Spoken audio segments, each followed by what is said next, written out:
أعوذ بالله من الشيطان الرجيم بسم الله الرحمن الرحيم الحمد لله نحمده ونستعينه ونستهديه. Assalamu alaikum, my dear friends.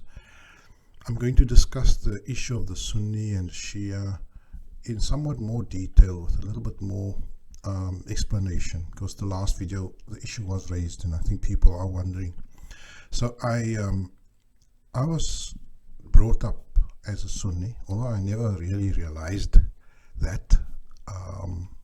We never heard the word Sunni until, of course, the Shia issue came up in the early 1980s, and then suddenly we realized that there is a split between Shia and Sunni, right? So I did realize at some point, I've been a warrior for Islam since I can remember, and by being a warrior for Islam I mean a proselytizer. My outlook from very early on was to convert everyone to being Muslim, to that is the I think the passion that drives a lot of Muslims, is that you'd like to see your friends and Christians and important people and all of them join Islam, because you feel that that is the solution to the world. And I think I had that same outlook, and there was a time when I started encountering people who were more than just evangelical Christians, mindless Christians, who were thoughtful people, and they put my Islamic ideas to the test. And then it forced me also to revise some of my own assumptions about Islam. And as I went through university, the challenges became more tough, and then as the years went by, I saw the disconnect between Muslim communities and reality around us. And the Muslim communities were almost like living in their own cloud, in their own bubble. And in that bubble, it was cozy, because in that bubble we told each other about our history and how good we were and how we invented algebra, and that the Muslims ruled the world and half of Asia was Muslim, and etc. And we would jointly or together we would sit and have these reminiscences or reflections of history and dream about a time when Islam will be great again. But when the Islamic Revolution in Iran took place, then a whole new body of thinking arrived, and I looked into a completely different understanding of Islam. The literature that came from the Islamic Revolution in Iran made a stronger connection between the challenges that we faced in terms of the social inequalities and the oppressive systems that were in place, the governments. At that time it was the apartheid system, so we felt that the revolution in Iran and the ideology, the religious ideology behind the revolution, was much more potent, because it brought in the story of revolution going back to the Prophet's time, the Prophet's children's time, the son-in-law of the Prophet, the revolution, the uprising of Imam Hussein, the corruption of the Umayyad kings, and how the Shia or the Ahlul Bayt rose up against these tyrannical forces. But more than that, what I learned from being exposed to this new type of thinking about Islam was that my assumptions about Muslims, about the Caliphate, about the Umayyad kings, Muawiyah first of all, and after I did my research on Muawiyah and I read about the events surrounding his rulership, his caliphate, and the war, the civil war, the war that ensued between Muawiyah and Imam Ali, I came to the realization that Muslims are, in fact, maintaining a lie. The Sunni Muslims that I was aware of which thinking and scholarship I was very aware of. I came to that conclusion that they are maintaining a lie, because what they were telling me was that, Muawiyah is a Sahabi and Imam Ali is a Sahabi, and they both made ijtihad, and Ali's ijtihad was correct and Muawiyah's ijtihad was unfortunately incorrect, but the fact that he made ijtihad and he is a Sahabi cannot be condemned. Now you try and rationalize that, process that rationally, and well, I couldn't. And my first step away from Sunni Islam was this whole war between Ali and Muawiyah. I found that there is no way that you could justify Muawiyah's actions, his whole lifestyle. And remember, I'm not an anti-history person. I know a lot of Ahlul Quran people do not touch any history, but that is an irrational position. We have to deal with history. And there is something called historical records. Although I don't believe that hadith are ipso facto or are on the face divine or sacred texts, I do believe that you can use historical records, especially multiple attested to records. If more than 2 people, 3 people attest to an event in history, it makes that event likely. That is how we operate today. We operate on the word of the pharmacy. If we buy medicine, we don't all know what went into the pills, right? If you buy medicine, you don't know what is in that medicine. You rely on authorities and on experts who all attest to the ingredients or the utility of that tablet or medication. So human beings have to rely on the attestation of other human beings. That is a part of being human.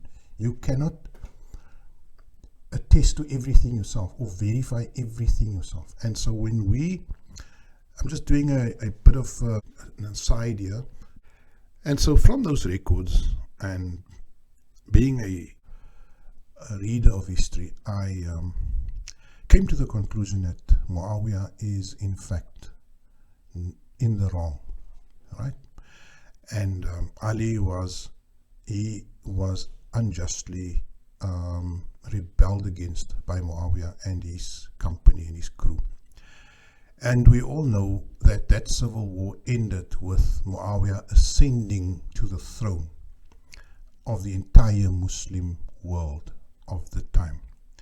So the war between Ali and Muawiyah unfortunately ended up in Muawiyah's favor in the long run.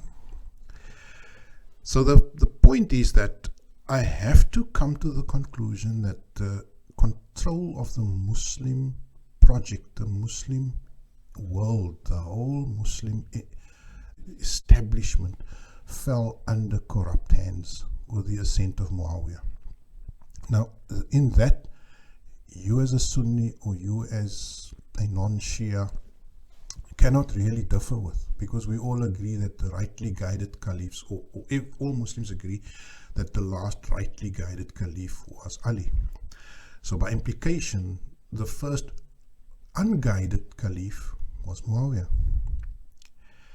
So that was the first point that I had to concede, that all Sahabis are not to be followed. Some of them are corrupted.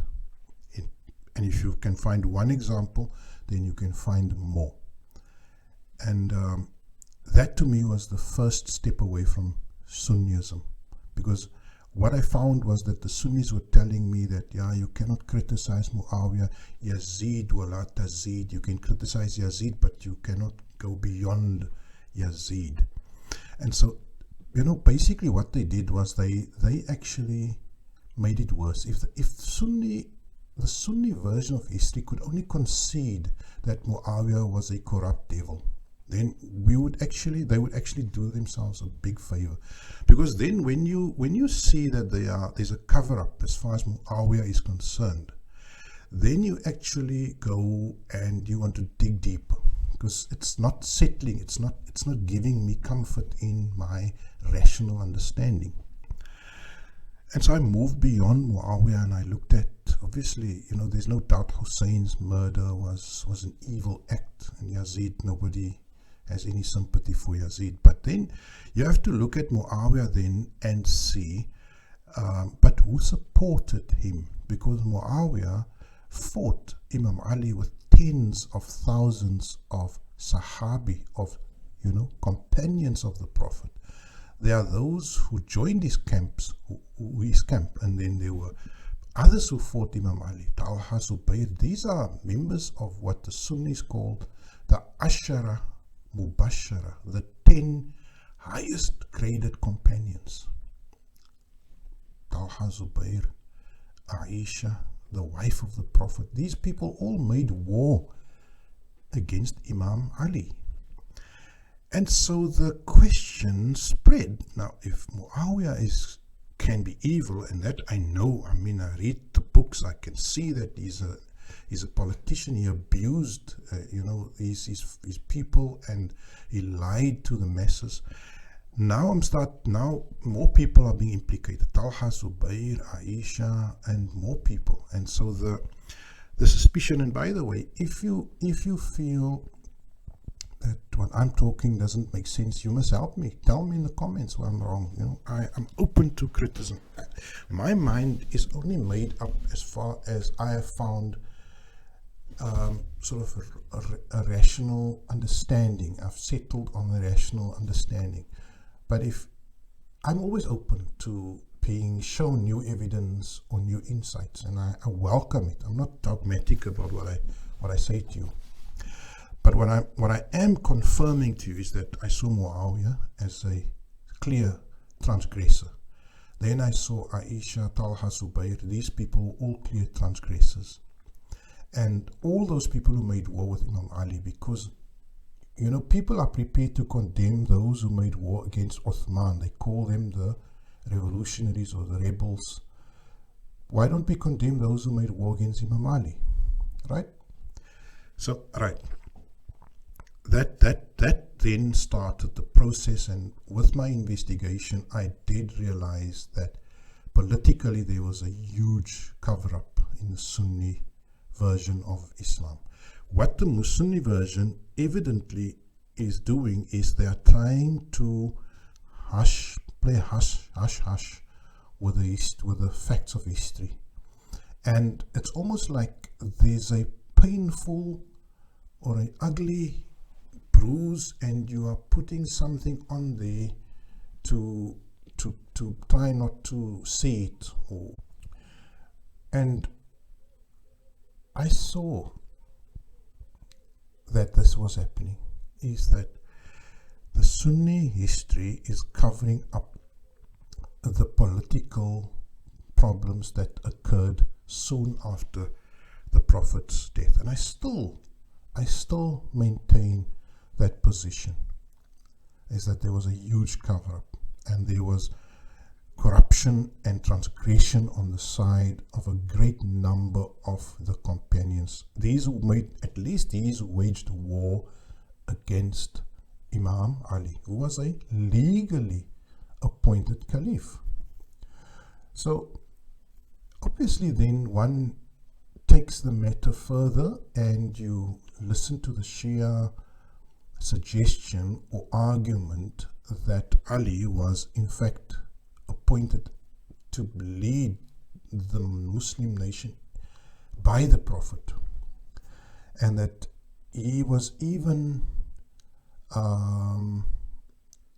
cheated out of the caliphate or the leadership of the Muslim Ummah by the first two caliphs, Abu Bakr and Umar.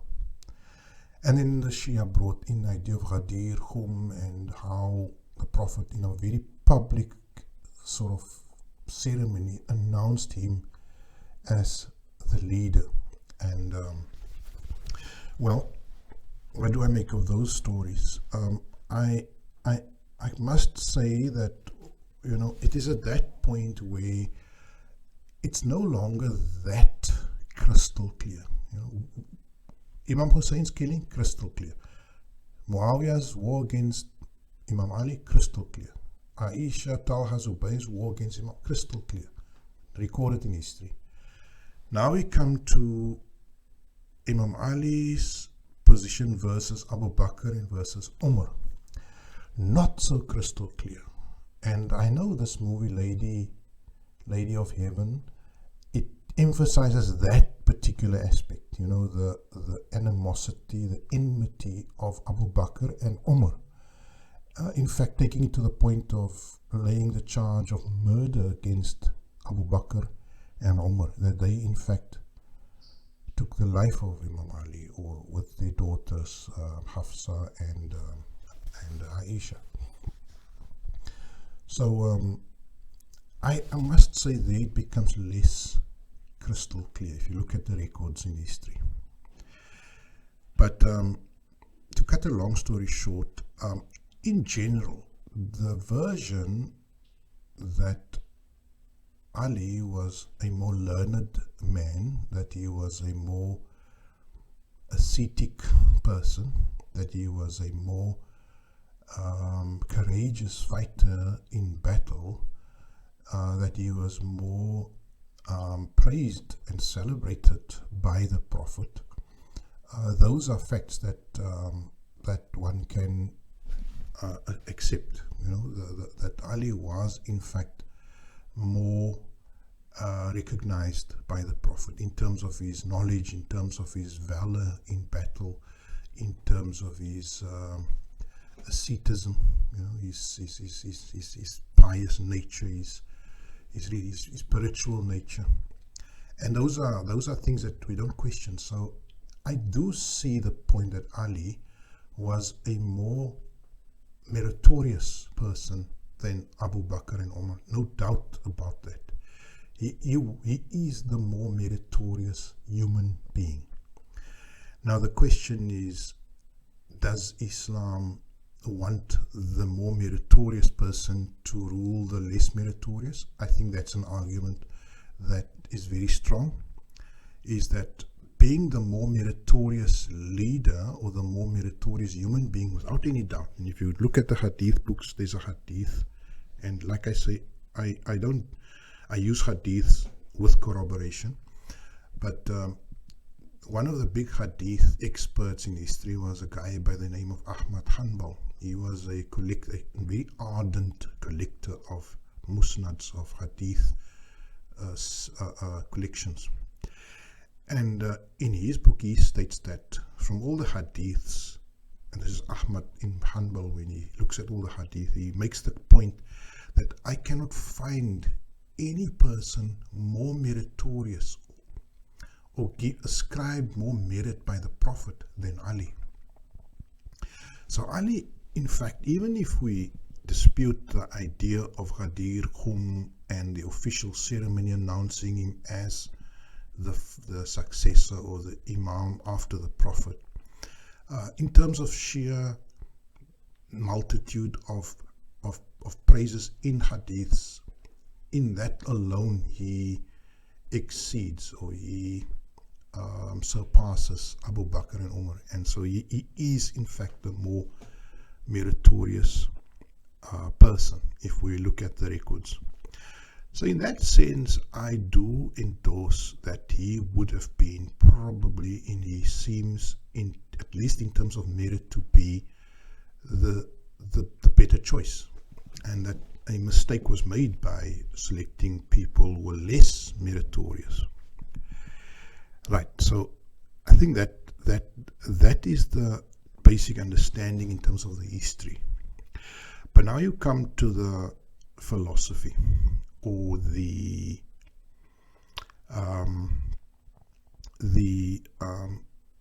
core beliefs, and I investigated those also. And by the way, what I'm going to do is in this discussion, I'm going to give you a synopsis of how I came to adopting or admitting to many of the Shia positions on history and philosophy of core beliefs, and then how I also found doubt and problems with some of the positions. So this is not just going to be a one-sided. I want to bring you the one side and then also bring you the counter arguments. So in terms of philosophy, you see the Mu'tazila, or the rationalist tradition within Islam, goes back very far. It precedes and predates the Ahli Sunnah or the Sunni school of thought. In fact, the Sunni school of thought is a breakaway from the original rationalist school. Believe it or not, the Sunni school is not the original school of thought, because Muslims never call themselves Sunnis. You know, if you call yourself a Sunni, then you must call yourself a Muhammadan.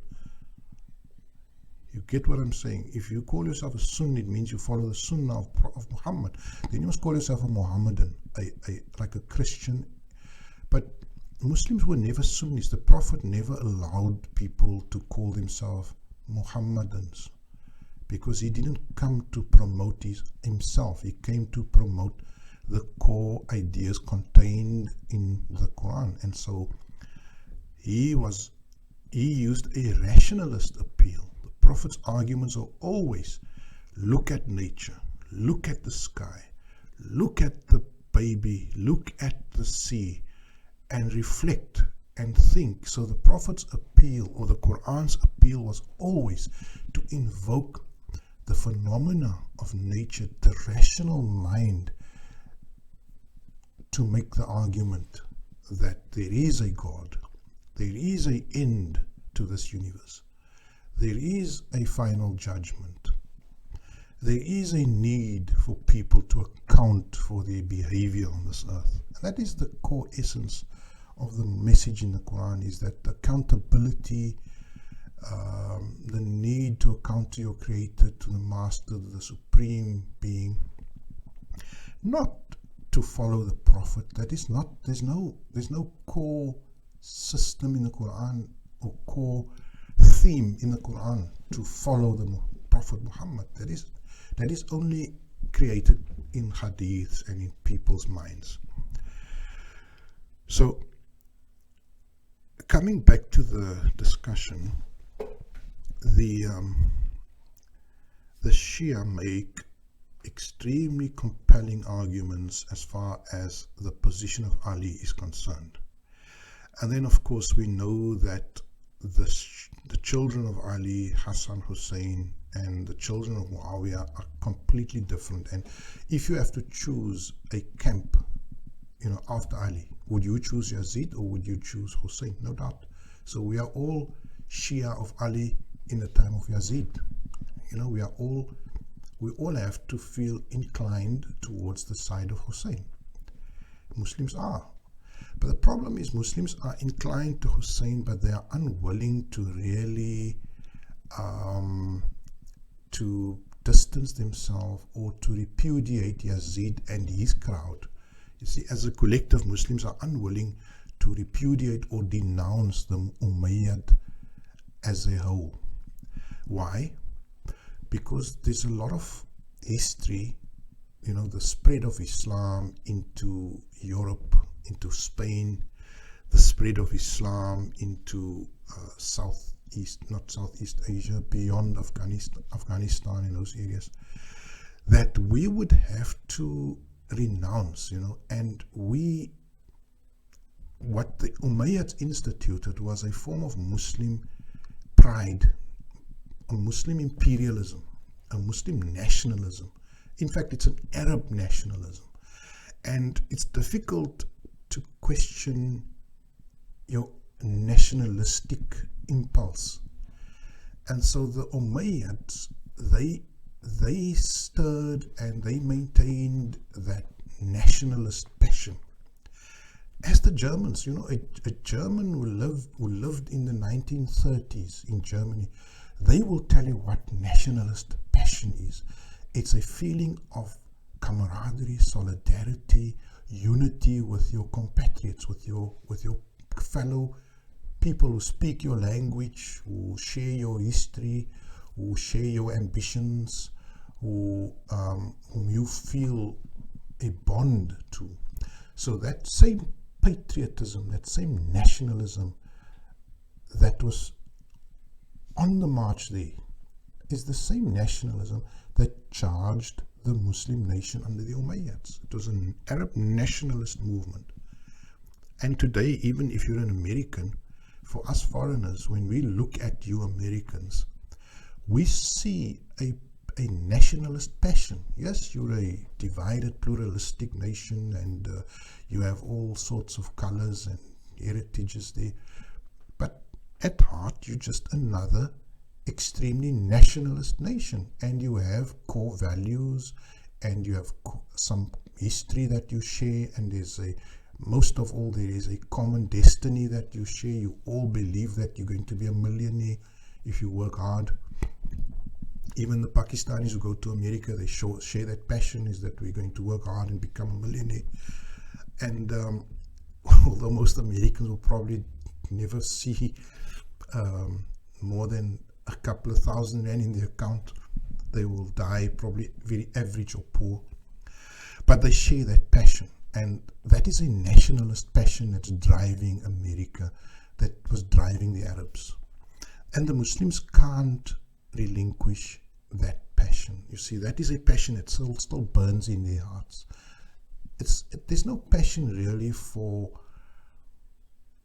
being good and being just and creating a world that is driven by love and compassion and justice. No, it's more creating a world where people look and act like us. They dress like us, they grow long beards like us, and they, so that nationalist passion drove the Umayyad Empire, and that nationalist passion is still driving Sunni Islam today. That nationalist passion, Muslim nationalist passion, is still driving Islam today. You are like the American who wants to spread his freedom in Iraq and spread his freedom everywhere in the world. His LGBT agenda, his ultra-liberal agenda. You see, the American, the Westerner, is driven by that passion. And you as Muslim, you are driven by that same passion, but you want to see people, wearing long cloaks and women wearing a lot of coverings over their heads and faces, and you want to see men wearing bushy beards and basically having your vision of the world, and having some king sitting there that chops off heads, the caliph. And that is the vision that many Muslims have. It's a nationalist passion. It's not a passion to be endeared or to be close to God, to be humble, to be pious, to be just, to be kind. No, that I don't think those, for most of these people who are driven by that nationalism, that is it. And all I'm going to say is that the Islam that I find that has come to replace the authentic Islam of the Prophet is the Sunni version, is this nationalist type of approach to Islam, where if you don't follow us, you're our enemy. If you don't believe 100% that Muawiyah was a decent guy, Abu Huraira was a good guy, all these people were good guys, then you're against us, and then you are a traitor, or you are treasonous, and we will kill you. And that passion is exhibited. If you look at this movie Passion, this movie that was banned or cancelled in Britain, Lady of Heaven. It's the same thing. It's that nationalist, Muslim nationalist passion, which is basically based on religious affiliation or some sort of crazy devotion to some religious understanding of Islam, that all the Sahaba are noble and faultless. And so, right, coming to the core philosophical principles. Independently, I looked into the Mu'tazila ideology or the core beliefs and found that those core beliefs make a lot more sense than the Ash'ari core beliefs, because the world is divided between the Sunni and the Shia, right? Muslim world. But the Shia is almost like has become a proxy for Mu'tazila thought. You see, Mu'tazila thought is at the root of it all, rationalist thought.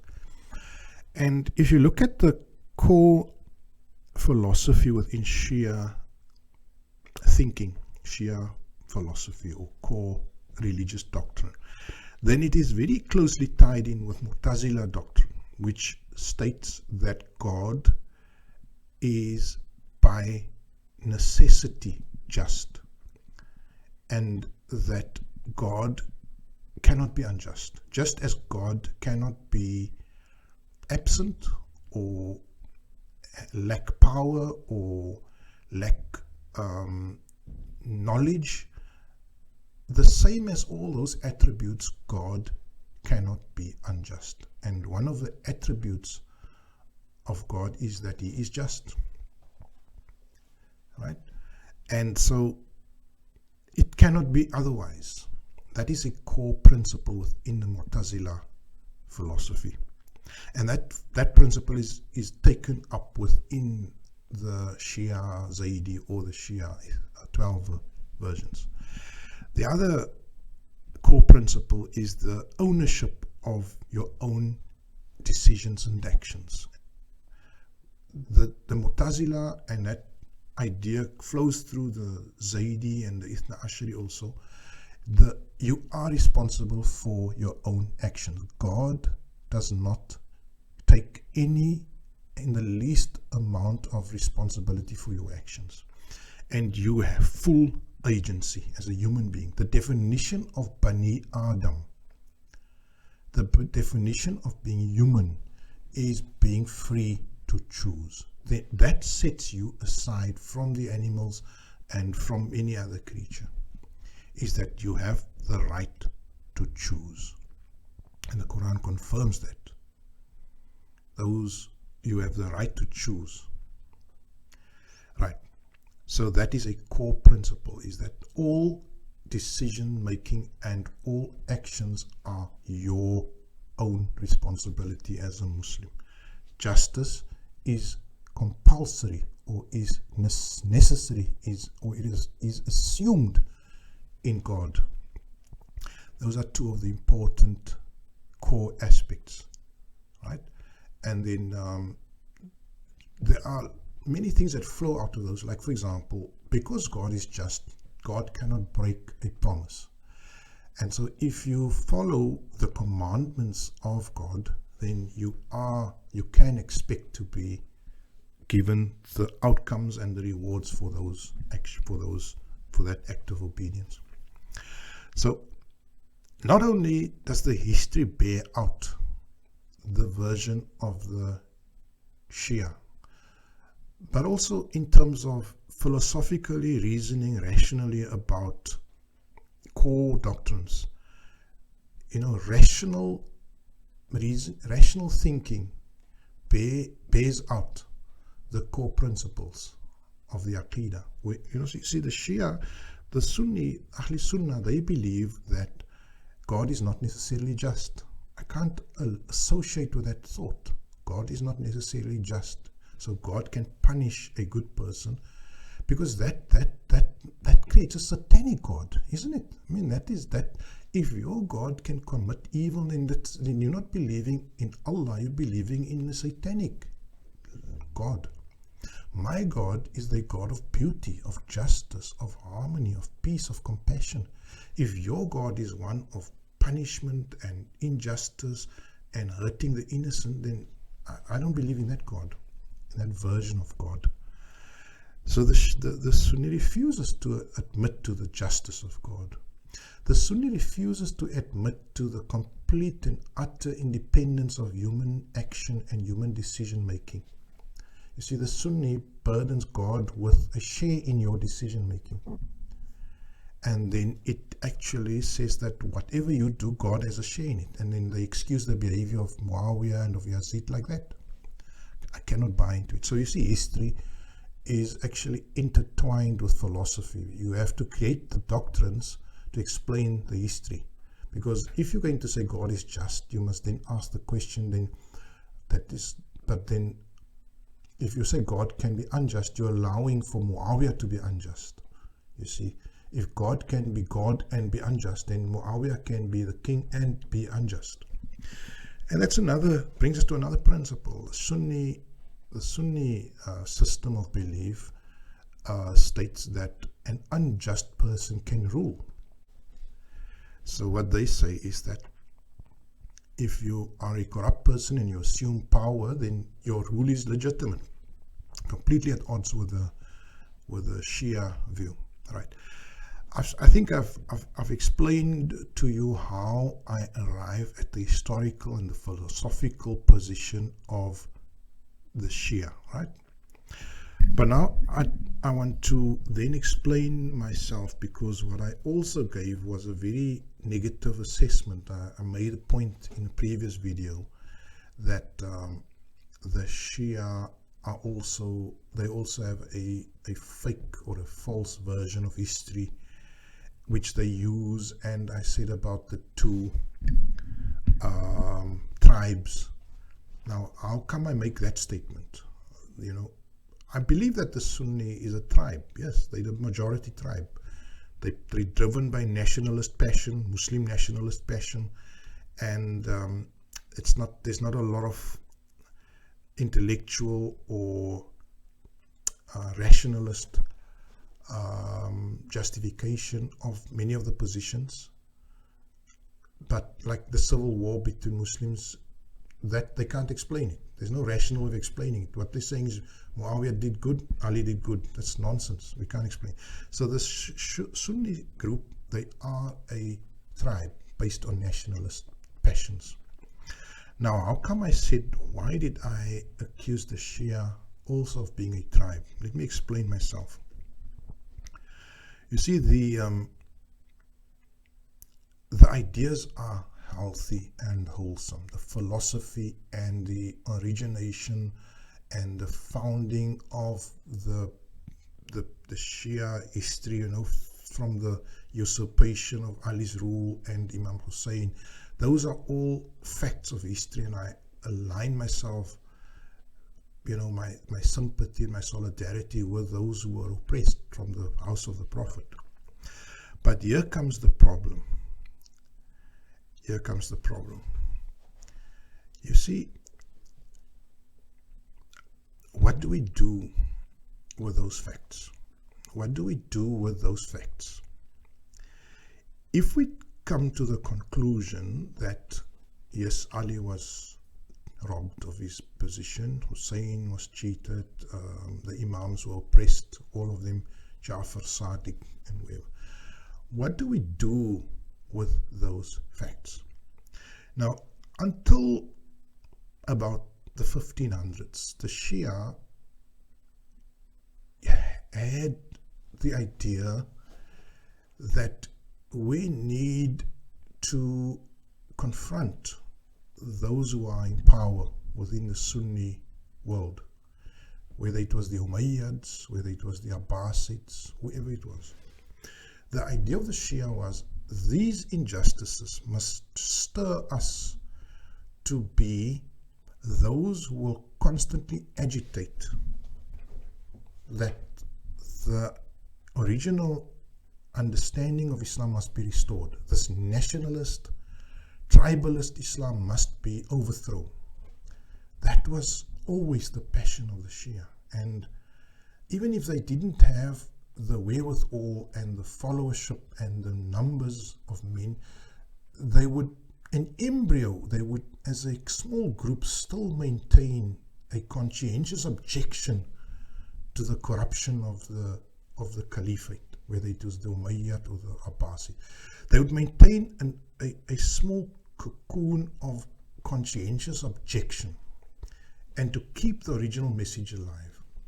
You know, it's like the Jewish history of Israel, is that at times Israel was completely misguided, but there was always a line of prophets that was the conscience of Israel. And that was what I would have wanted, was that the Ahlul Bayt must remain the conscience of the Muslim world. And they must always maintain the real version of history and expose the oppressor that was ruling. Well, that was there, but that unfortunately ended at some point in time. You see, that ended, and what came in its place is a new state religion. What came in its place was a new state religion. In the 1500s, a Shah, the king of Iran, which was a Sunni country at the point, declared himself the Shah and Shah, the king of kings, and he re-established the Persian Empire. Right? It was called the age of the Safavids. And you can read up more in history. And what the decision that this Shah, this king, made was that although the Muslims in Iran were not predominantly Shia at that point, he made a decision that he would make Shia Islam the official state religion. And he employed scholars. There were scholars for dollars, unfortunately, that he employed to construct an orthodoxy, a new orthodoxy, a Shia orthodoxy. And that orthodoxy is what we have today. You see, we don't have the Shia that is based on the confrontation of truth, of evil, the bearing evidence and testimony to what is true and righteous throughout history, keeping the message of the Quran in its proper way, you know, keeping alive the correct interpretation of the Quran. What we have since the 1500s is another state religion. And you have clear scholars, you know, you have clear scholars that I will identify: Baqir, Majlisi. And it is at that point in history that suddenly there's money in the Shia religion, or the Shia version of history. And now the story of Ali, the story of Hussein, the story of Abu Bakr and Aisha, these stories are no longer harnessed in a battle to confront evil, but these stories are now harnessed or are employed to solidify and to entrench a clergy and a king. You see, a new form of nationalism is created. Now the clergy suddenly can, you know, it's no longer a matter of confronting the Sunni kings, because the Sunni kings were still ruling. At the time, there were the Ottoman kings who were corrupt and who were also, you know, following in the footsteps of the previous Abbasids. But now you have your own country, and you sort of like terminate the challenge to the evil rulers of the Muslim world by setting up a parallel system of government and your own king and your own throne. And the king then, the Shah and Shah, the new Shah of Iran, of Persia, he spent countless treasure and money and gold into establishing this new tribe. And unfortunately, the new tribe is what we experience today. We are not experiencing the original Shia Ahlul Bayt that existed in the time of the Umayyads and of the Abbasids. We are now experiencing something that has got its own structure, its own financial or monetary base, which is the 20% khums. You have a million Asiyad, or the Sayyids, the guys with the black turbans, coming from Pakistan and from wherever in the world, people that do not seem like they have in any way heritage from the Arabs. But anyone can don a black turban, you know. And in terms of the Shia position on the khums, they believe that khums now, instead of going to the Prophet, because the Prophet is no longer there, it must go to the successors of the Prophet, which are the Ahlul Bayt, which are the guys with the black turbans.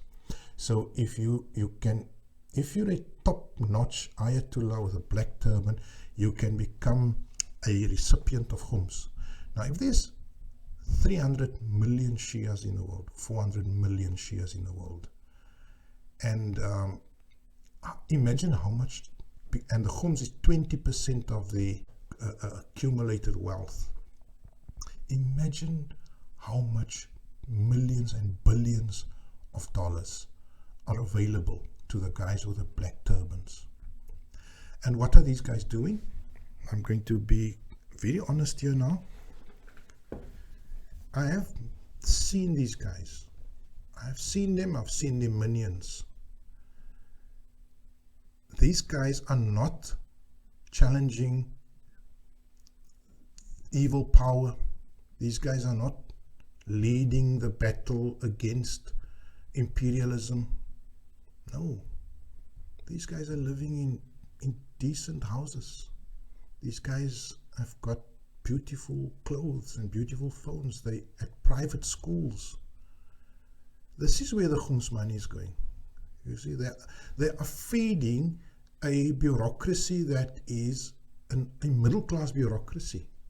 And it's no longer, the money is no longer invested in the real grassroots struggles of the people.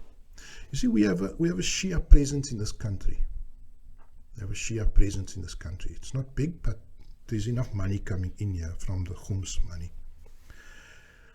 And we have major challenges in this country. We have teenage pregnancy, we have drug addiction, we have mental illness, which is drug addiction is part of. We have abuse, gender violence, we have abuse of women, we have the abandonment and neglect of our women. That's besides the poverty and the suffering we have here. And none of these people who profess to be Ahlul Bayt or Shia play any meaningful role in attacking or addressing all those scourges. What I do find is that these guys are sitting and having tea with the oppressors, with the members of the South African government. They are friendly with these guys. They seek acceptance by the government, who is a corrupt representative of imperialism and an ally of America, you know, who was part of the killing of Muammar Gaddafi, who part of the boycott of Russia, who is part of any retrogressive international position. South Africa, the government here is on board, recognizing Israel, you know, being friendly with Israel, dealing with Israel. So the Shia local representation are not leading the battle against evil. They are part of the system. And so that is why I say that they've lost their way. They've become another nationalistic tribe. They've got their own history now. They've packaged the Imams' histories and the birthdays of the Imams and the events of Karbala and all of those, the future vision of the Mahdi, they've all packaged that into a new cultural structure which they use as a force of nationalism, Shia nationalism. You see, so now you have Sunni nationalism, Sunni tribalism, and you have Shia tribalism. So for me, and if I look at people who debate and argue Shiism, it's the same as people who argue Sunnism. You are arguing the pristine ideas, but you are practicing the corruption. Is Sunnism completely devoid of any value? No, I've learned otherwise. You know, if you look at the original position of Abu Bakr and Umar, now I know that the Shia hold the position that these guys are, not all the Shia, but many, these guys are completely corrupted, right? That nothing they did was right. But I've got a problem with that position. And that problem is, how do you claim that Abu Bakr and Umar killed the Prophet and killed his daughter, and yet Ali remained friendly with them? How do you explain that? How do you explain that Ali remained in the company of Umar? He never declared war. He accepted his position during the rulership of Abu Bakr. You need to explain that. You see, if you're going to tell me that no, he accepted the killing of his father-in-law and his wife and he acquiesced, then he's the biggest coward in history. You are harming the image of Imam Ali, my brothers, if you are making that claim. And that is why I say it gets a little bit more murky now. To just go and say that Abu Bakr and Umar were evil guys and they killed the Prophet or their daughters, it becomes a little bit more murky. Why would Ali remain friendly with them and in their company? In fact, what's more, there's another problem that interferes with this understanding, and that is that Imam Ali married his daughter Kulthum to the Caliph Umar. Now explain that to me. Explain it to me, because you need to tell me now, not only was he friendly with the murderers, so-called murderers of his wife and of his father, but he married his daughter to the murderer.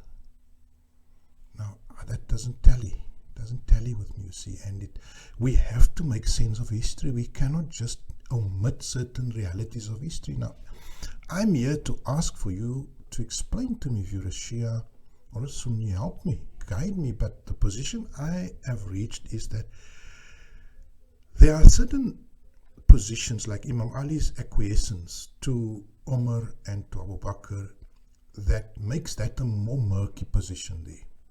You see, I can say Ali is more afdal, he is more meritorious, but I cannot claim that they were murderers or usurpers. And having lived in a time where there's a lot of turmoil in a country, where the transfer of power is sometimes a murky affair, who knows what happened at the time of the assumption of power by Abu Bakr. It's a problematic fact of history that I have to deal with. You need to help me. And the position I have is that, you see, for the Shia now, to maintain their difference, they need to create hard outside boundaries.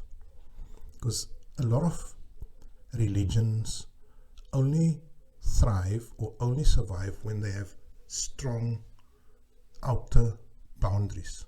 And those boundaries are boundaries of dissent and resentment. So you need to create resentment for the Sunni people in order for your followers to be devoted to your vision of the world.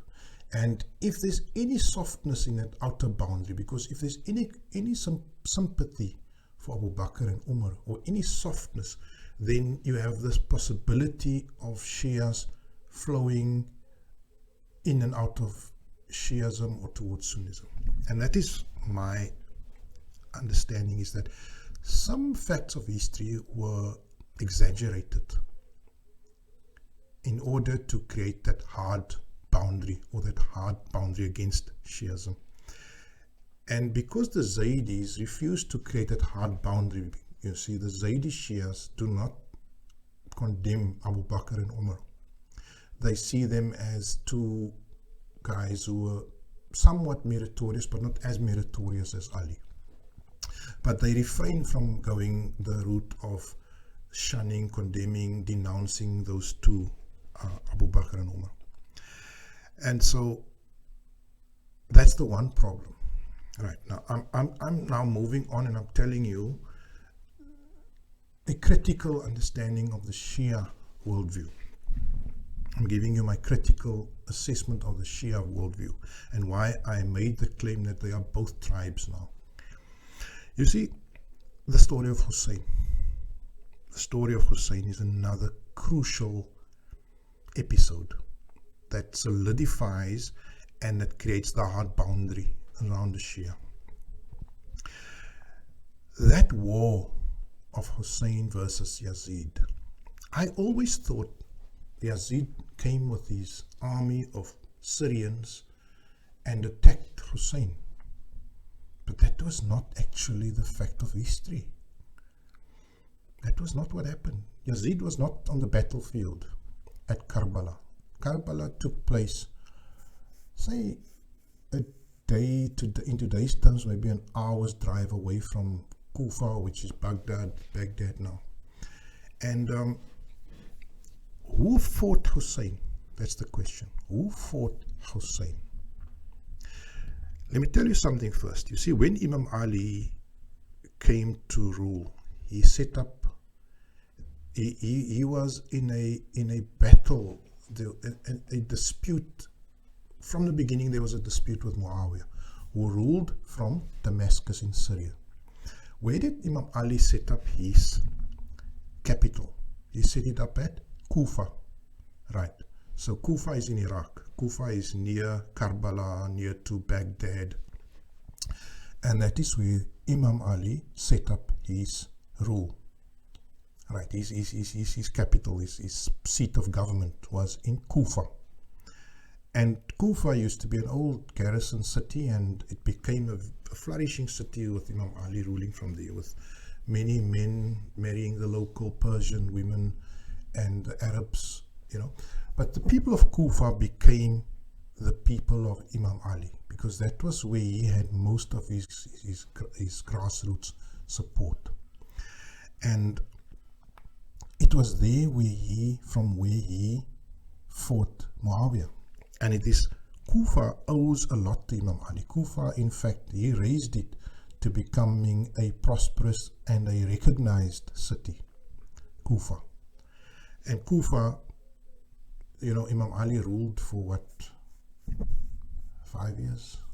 I'm not sure now, 6 years? I'm not sure, but for those years, he enjoyed the grassroots support of the people of Kufa. Where did the army of Yazid come from? You know, Kufa could be regarded as the Shia of Ali. They were the Alawites. They fought on Ali's side against Muawiyah. So the Alawites, as we call them, those who followed Ali, the proto-Shia, the early version of the Shia, were Kufans. And the party of Ali, the Shiat Ali, was the Kufans. Where did Yazid get his army from to attack Hussein? Yes, from Kufa.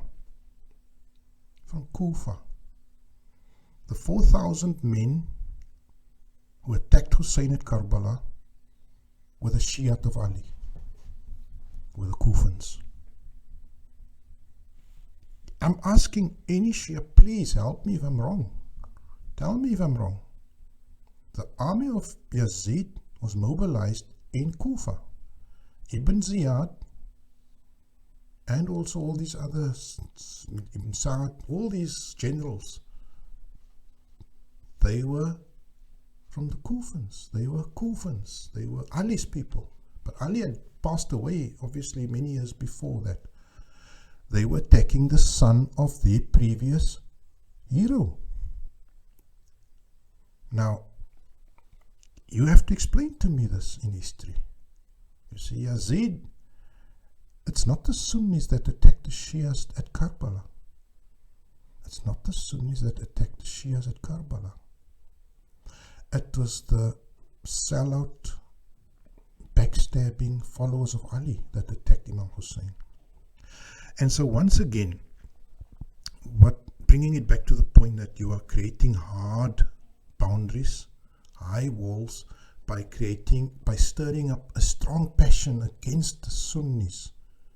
You see, the Shia is trying to create a highly insular system or community by creating this negative or antipathy or hatred or dissent from the Shia to the Sunni. But really, the tragedy of Karbala is not the tragedy of Sunni versus Shia. The tragedy of Karbala is the tragedy of the Shia gone traitor. The Shia of Ali going traitor, betraying Ali. Yes, Yazid was evil. Yes, Yazid was the mastermind. Yes, he funded the army. Yes, he sent the gold and the silver and he bought those people. But those people were fickle. They turned. So the killing of Hussein was a joint Shia-Sunni operation, my brothers. We cannot say it was a Sunni operation. You cannot even allude or try and hint at that. Now, you need to help me if I'm wrong. I'm asking you in the comments. You can tell me. Please feel free to let me know where am I wrong in my analysis.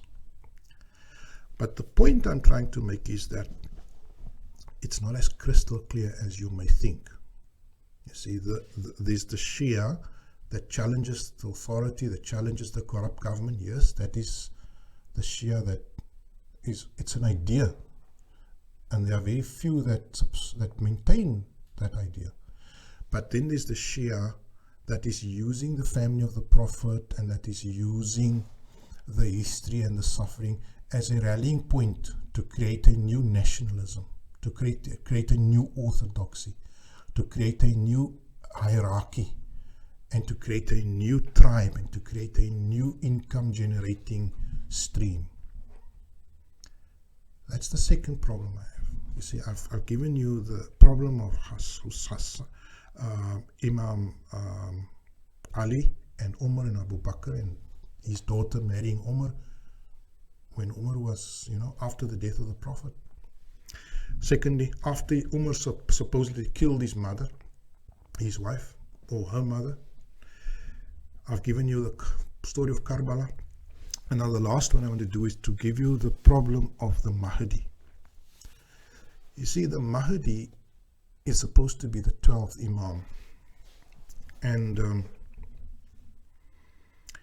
in approximately the year 250, 280, around about after Hijrah, then it was the time of the 11th Imam, because in the system of succession there had been 10 previous Imams. Now they were Ali, Hassan, Hussein, Zainul Abidin, Muhammad Baqir, Jafar, Sadiq, Riza, so Rida, and Naqi, Taqi, and then the 11th one was Hassan al-Askari. Right? Hassan al-Askari was the 11th Imam. It was his time. He was somewhere in Samarra, somewhere in the northern part of Iraq, further north up. And Hassan al-Askari, the problem with him is he's called Hassan al-Askari. Askari means an askari is a military compound. He was kept in detention by the king, by the Umayyad king, and he was literally, the man was kept in prison, He was never allowed to leave the eye or the surveillance of the king, of the Abbasid king. He couldn't even marry. He was single. He lived there on his own, on a military camp, under the supervision of the army, and he could not leave. The problem is, he died on that camp. He died in that camp. And now you have a problem, because the system of imamat requires there to be a successor. And when he died, he clearly had no children. He wasn't even married. He did have a servant by the name of Uthman, who used to bring him food from home and, whatever, change his clothes, come into the camp and just like whatever, help him, give him some clothes, clean clothes, fresh food, whatever. And he himself was not really allowed to roam out and be free. So this servant Uthman used to bring him the stuff. Meanwhile, this Uthman guy, when he died, he had a problem now, because he was also paid from the treasury of Hassan al-Askari. Another fact of the time is that, the Shia by that time, the Imams, were recipients of the Khums. The Khums was already an institution at that point. And you would get people coming from all over the Muslim world, and the Shia of Yemen and wherever, they would collect their Khums money, calculate it and collect it, and then send it across the lands far away to the surviving descendant of the Prophet, whom everyone knew was Hassan al-Askari. So they would send, whatever, sheep or bags of flour or wheat or whatever across the lands to the surviving heir of the Prophet. And so this chap Uthman, he would gather these things, whether it's sheep or grain or gold or anything, fabrics, because they would send to the surviving heir of the Prophet. He would collect these, and the khums, this was the format that the khums took, maybe even coin, even silver coins, dirhams, dinars. They would send us all there. And he would then go to the camp and tell Hassan al-Askari, listen, we have like 10 bags of this and 5 bags of that, and the silver that came from Yemen yesterday. And yes, so then Hassan al-Askari would tell him, listen, give it to these people and those people, and he would run a sort of a system, the charity system, and of course himself survive on it also. But then when he died, there was a problem. Because now where must the khums go? You see, now this guy Uthman, his servant, doesn't have, what must he do with the khums? Meanwhile, Hassan al-Askari had an uncle who was alive, Jafar. And so naturally the people thought, look, who's the nearest surviving relative? It's the uncle of Hassan al-Askari. You see, his uncle Jafar. Why we should just send the khums to him then? But this guy Uthman, he had a different idea. He thought, look, what am I going to do if there's no khums, no money's coming to me? And he, in fact, reveals an interesting fact that nobody had been aware of until that time. He reveals to the people that want to deliver the khums, and they came to his house, and he said, no, Hassan al-Askari has passed away. He comes up with an interesting fact, and the fact that he comes up with is that, in fact, there was a black girl, who was secretly married to Hassan al-Askari. And they did in fact consummate the marriage. And that girl in fact did fall pregnant from Hassan al-Askari. And the people would ask, now, where is this girl?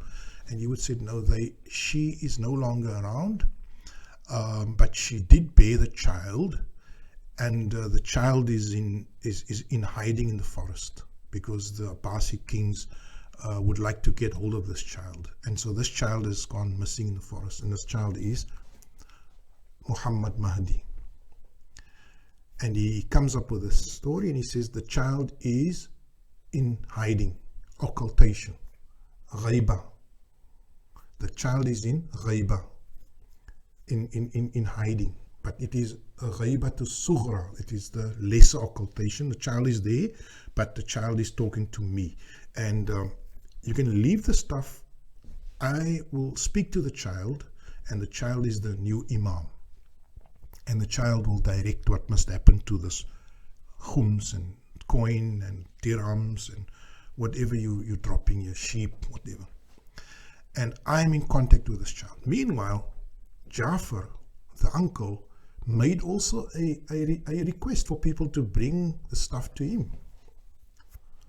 Because he says, I'm the surviving member of the Ahlul Bayt now. I will dispense or distribute the wealth, the khums wealth.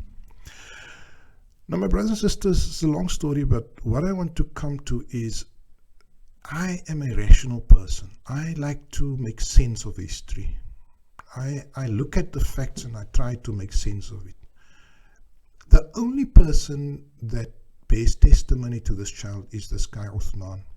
And he has something to gain by making that claim. What has he got to claim, to gain?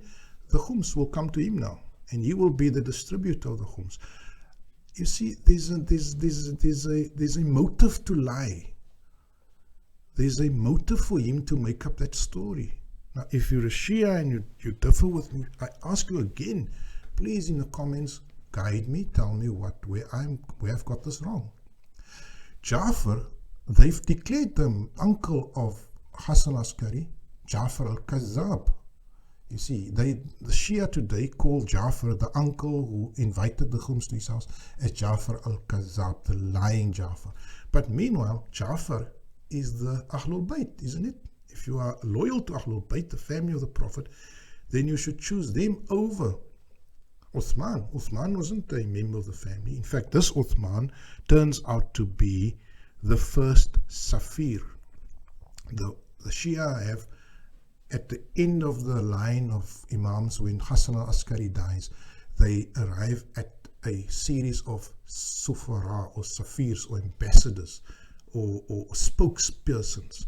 And this Uthman guy becomes the first spokesman of the Mahdi, because the Mahdi is now no longer in touch or in contact with people.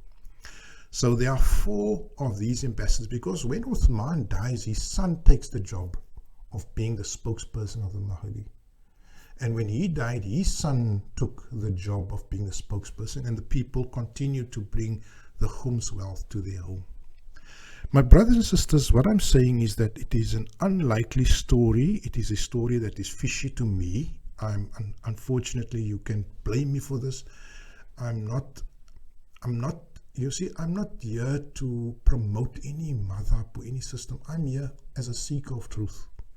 And when I read this whole entire story, I see it as a story that does not check out. And once again, I bring it back to the whole argument that there are certain gaps or certain points within the Shia version of history that I believe that is maintained, that they are maintaining certain fables and certain ideas to maintain the tribe, Same as the Sunni. When they tell stories about Abu Huraira and how he did amazing things, and Muawiyah and Khalid ibn Walid and all these heroes who were actually corrupt people, when they hero worship these guys, they're cementing the tribe. And the Shia also, the Safavid Shia, the Shias who came later on, they created these stories they exaggerated certain stories, and they stayed quiet about certain stories to cement their tribe. And today, as with Uthman then when he tried to cash in on the khums, these guys today, the big boys with the black turbans who collect billions of dollars in khums, I do not see them running a systematic challenge to the imperialists, to the global oppressors. I don't see them giving $2 million or $5 million to Julian Assange or to any other person in the West who is hurting their enemies. In fact, I see them in bed with the enemies. When America invaded Iraq, the second invasion, to overthrow Saddam, do you know what Sistani, the guy with the black roll, did? He said, we must welcome them, the fatwa that came from his office. He said, when the Americans come into Iraq, we must be polite to them and say them welcome, and then we must ask them, when are you leaving? So this absolutely nonsense fatwa that you must welcome them and then ask them, when are you leaving, was a pure endorsement of the American invasion of Iraq, coming from Sistani. When we know that America is the great Satan, the government, not the people, the deep state, the CIA, the foreign affairs departments, the guys behind the president. Even the own president is saying it. That's not me. So you're now sitting in a situation where these guys are complicit. The guys who are supposed to challenge the evil system are now in bed with evil. They have endorsed the American invasion. They've walked with the oppressor. Up till today, America is neck deep in Iraqi politics. And the Shias are ruling Iraq. So my brothers and sisters, I've tried to share with you my honest assessment of how I understand the history, how I come to the conclusion that there are some good. You see, in conclusion, I think I should make this point still, is I do not, you see, the Sunni version of history is an attempt at healing the wounds. One can make that argument, that the Sunni version of the Sahaba, of Hassan, of Umar, Abu Bakr, etc., there's an attempt to heal the wounds and to stop the anger and the hatred. And if that was the attempt, then that does make some sense. But surely I don't believe in covering up the cover-up, you see. And if the Sunnis will just admit to the evil of some of the Sahabas, then it would actually help unity. Because if people get to the real facts, they won't necessarily all become Shia. They might adopt some of the ideas, like I have done, but it doesn't mean that we will become slaves to the whole Shia tribe. I'm not a member of the Shia tribe, but I do endorse and embrace some of the ideas. Doesn't make me a member of the tribe. I'm not a member of the Sunni tribe also. I feel I'm a member of the human tribe. I feel affinity to all people. I feel love and compassion for all people, Sunni, Shia, Christian people, all decent, good people, my neighbors, my community. I feel love for all of them and solidarity with all of them. And that is my feeling. And if a good Christian person does well and speaks well and does righteous things, I feel as proud of him as I feel of any other person, any other Muslim. And a Muslim who is evil and corrupt and oppressive, I'm as offended by him as I am when an American does it or a Britisher does it. So brothers and sisters, it's been an extended video, but I have had to share more than just like the slogans or the headline ideas and go into more detail. Those of you, you might not watch the whole one, but if you really want to get insight, then I thought let me make this video. So I'll end there. Walhamdulillahi Rabbil Alameen.